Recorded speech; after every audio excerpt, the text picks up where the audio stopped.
Welcome to A Real Affliction, BPD Culture and Stigma, a podcast devoted to exploring how we experience, treat, write about, advocate for, and conceptualize borderline personality disorder. My name is Cynthia Gralla. I'm a writer and teacher with a history of BPD. In her book, On Longing, Narratives of the Miniature, the Gigantic, the Souvenir, the Collection, poet and scholar Susan Stewart points out that the invention of printing coincided with the invention of childhood. Like mental illness, childhood is something that was created and codified over the centuries. And as with mental illness, it can be easy to forget that discourse doesn't just reflect these experiences, but also ingrains them. The simultaneity of the inventions of childhood and printing almost ensured that children's books would, over time, become a distinct genre of literature, tuned to the didactic or the fantastic, and sometimes both. In 2010, when therapist Jessie Shepherd first handed out photocopied booklets of Millie the Cat has borderline personality disorder, few children's books about mental illness were available, and none depicted BPD. But 14 years later, a raft of children's books of all kinds, including young adult novels and graphic novels, explain mental illness, making both children's and adults' ideas about it far more expansive. In the second and final segment of my interview with Jessie, I ask her why children's books have such power to combat stigma and stir sympathies, and we muse on the nostalgic power of anthropomorphic animals. We also talk about why she made Millie a cat. And here, I want to assure listeners that neither of us mean any harm when we joke about our cats having BPD.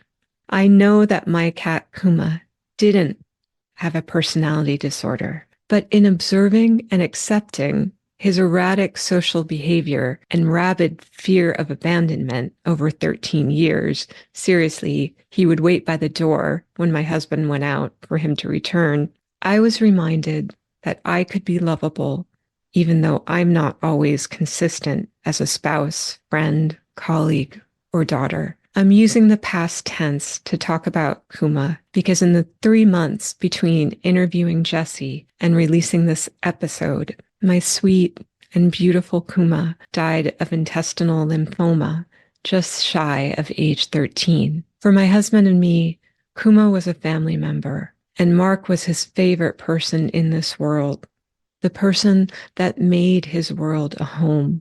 As I've grieved over Kuma the past few weeks, it's occurred to me that for people with BPD, a terror of abandonment is our gravity. Yet with our beloved animal children, we give them the gift of love, which, given the disparity between our lifespans and that of a cat or a dog, is often the gift of letting ourselves be abandoned as well.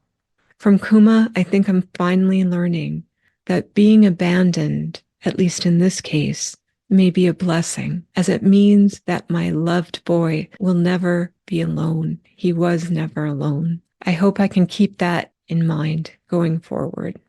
At one point in this interview, Jessie and I enthuse over The Boy, the Mole, the Fox, and the Horse, a children's book by Charlie Mackesy that was made into an animated film recently. Like that beautiful book, Millie the Cat has borderline personality disorder is underpinned by the knowledge that the bravest thing one person can say to another is, help.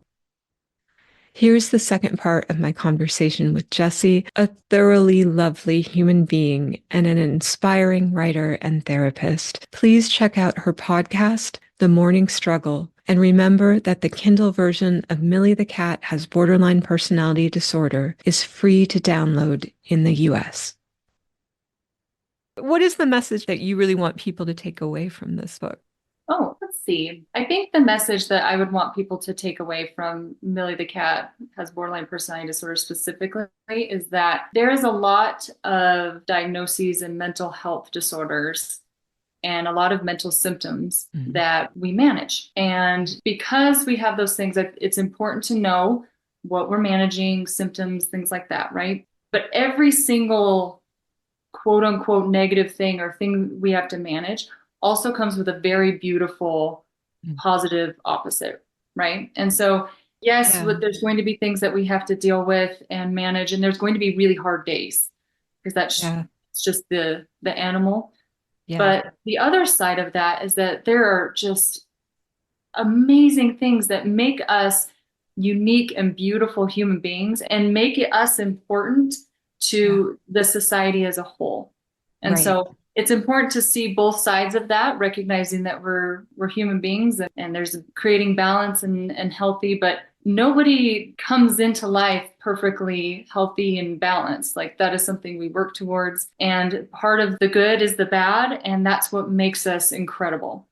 Yeah. Yeah, I love that. I think this relates to something I wanted to say, which is that even if you don't have BPD or don't know someone who does, I think a lot of people can relate to at least one of the feelings in here. Like some people really need a sense of order and control, and they get upset when people are late, or they switch back and forth about how they feel about the people closest to them. And I think these are so relatable. Is there any feedback you got that was especially precious to you? Yes. So I obviously I have a lot of clients and I get to watch them grow and develop as human beings and it's not always easy, of course. And actually one of my clients from my original DBT group, when I gave her the handwritten version, Yeah.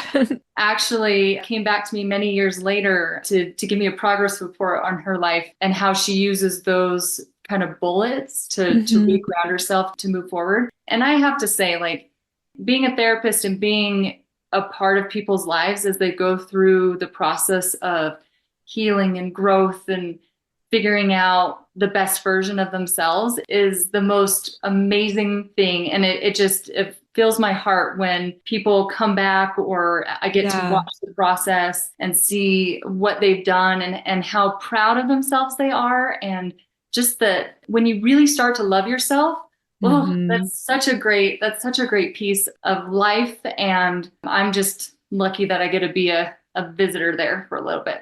That's really beautiful. I can only relate to it as a university instructor that I'm so happy when students contact me years later and just explain what they've done. And it's so precious to me. I think I've always felt a little shy about doing that with therapists, but maybe I'll rethink that now just to say, yeah, you helped me get here. And I know you've done some other book. Was Millie the first one that you published as a Yeah. paper? Yeah, Millie was the first. She came out of the notebook as we went along. There was other disorders that I was thought would be a good complement to therapy. All of these books I used in my therapy practice. So Right. we have Gordy the rabbit has ADHD, Vinny the fox has PTSD, and then Darla the elephant has bipolar disorder. So those are ones that I use therapeutically, but then also I'm hoping it's a good resource for others as well as they kind of go on their journey of figuring out mental health. Yeah, I'm sure they are. And I had a question as a very enthusiastic cat owner. Was there any significance? I mean, Millie, who has BPD, is a cat, and then you have Gordy, who has ADHD, is a rabbit. Was there anything motivating the different choice of animals? Yeah, actually, there was. No one's asking Okay. me the question. That's so cute. Oh, I'm so Uh, glad there's a story. Okay.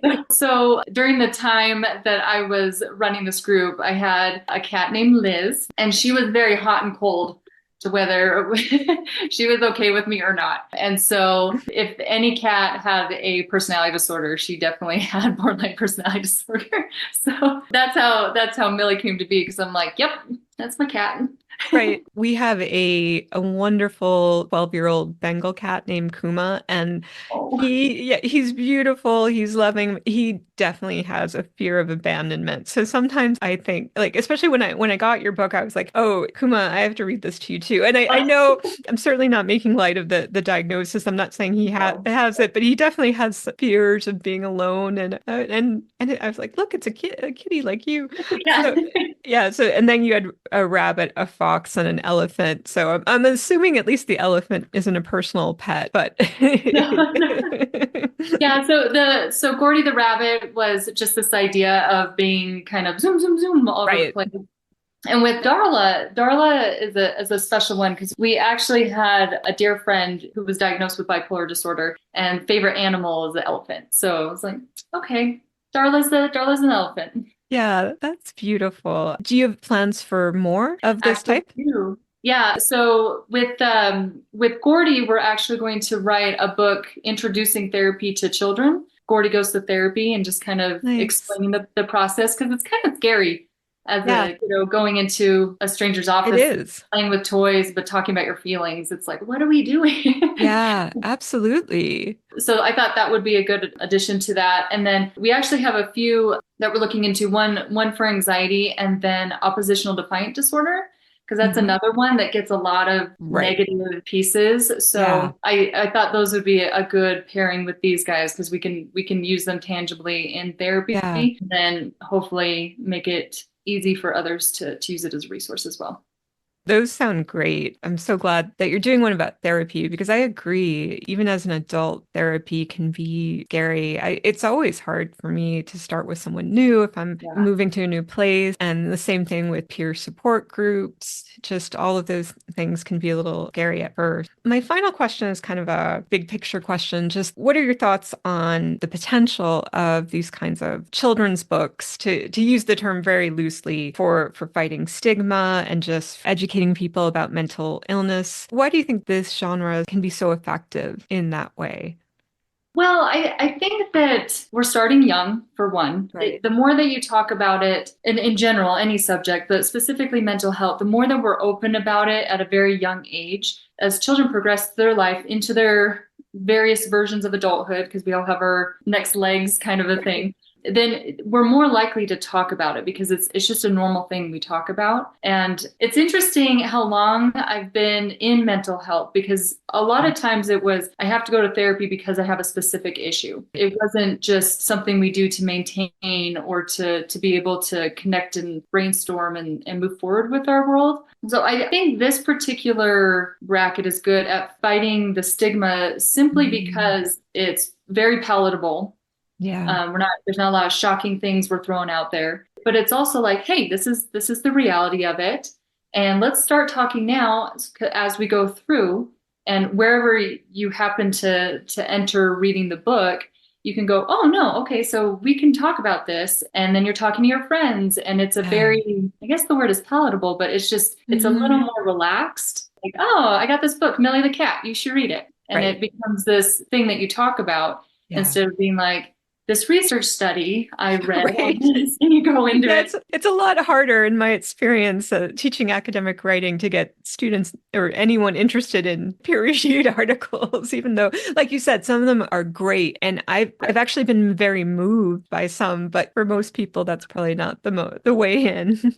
I don't know. I think you and I are the same, where I could just research articles Right. all day long. I'd love it so much. Yeah, I know. I like both. And there, like you said, there is something just about being able to share information. I completely agree about influencing people when they're young. I was reading about one study that said, I think it was more than three-quarters of Disney films have some kind of derogatory language toward mental illness. Things like crazy nuts, that kind of thing that they probably it wasn't some intentional slur, but it's in there and it subconsciously affects you. And, the stigma building can start early, but so can the destigmatizing and the supporting. And as you say, like we all have challenges, and that seems likely to grow with things like eco anxiety and just all of the things we're facing, all the problems. I have to say, for me too, it's just there's something about, especially because it's an anthropomorphic animal, there's something about that where I'm able to look at Millie the cat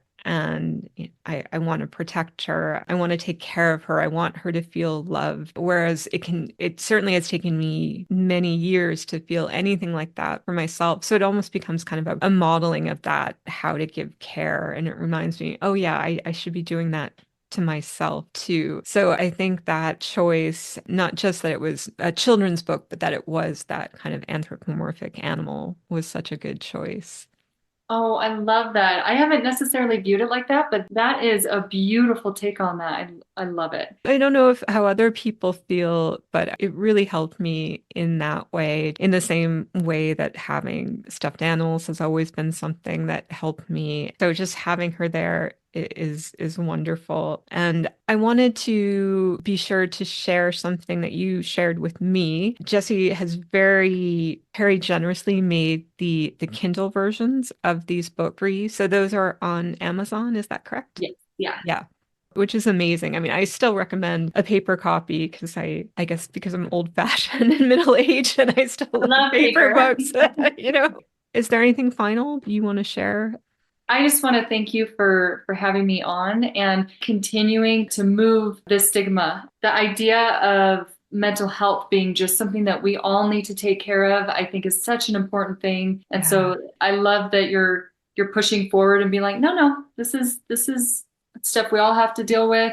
And we're Mhm. all gonna work together to get there. And I think that's a beautiful thing. So thank you for all that you do. Oh, you're very welcome. Well, thank you. I mean, it's just something I feel passionate about. I've loved what you've said about how, we all have these things to deal with, that therapy should be ongoing. I have friends who are social workers and they completely agree with you. And I just hope we can get to a place where even within mental health, all disorders are treated equally or with equal compassion, I should say, because it's not just BPD. It can be things like substance use disorder where people get judged a lot more with those. And it just makes it so much harder to deal with when it doesn't have to be. So, no, it was great talking to you, Jessie, and I wish you the best of luck with all your future books.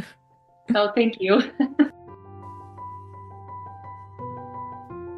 I'd like to thank Jessie Shepherd for her time and her support for BPD. And thank you for listening. Please come back on June 15th for the first part of my interview with Dr. Sarah Masland, a leading researcher of BPD and how stigma creates barriers to care. She is also a trainer in good psychiatric management, a generalist approach that will vastly increase access to competent and compassionate care for those of us with BPD. Please have a beautiful day.